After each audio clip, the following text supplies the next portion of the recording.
Alô, com quem eu falo? Karina? Oi, Karina, bom dia. Qual essa dúvida? Sua máquina de lavar parou? Ó, Karina, antes de você chamar um técnico, verifica se a tomada não tá solta. Vai lá atrás e olha.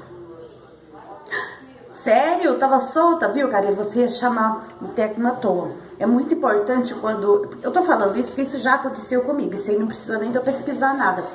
Fui chamar o técnico chegou, a tomada estava solta. Então, toda vez que um aparelho doméstico para de funcionar, a primeira coisa, antes de chamar o técnico, tem que dar uma olhada se o cabo da tomada não está solto. Porque pode, você vai lavar, chega a máquina fora do lugar e ele solta e você nem percebe, né?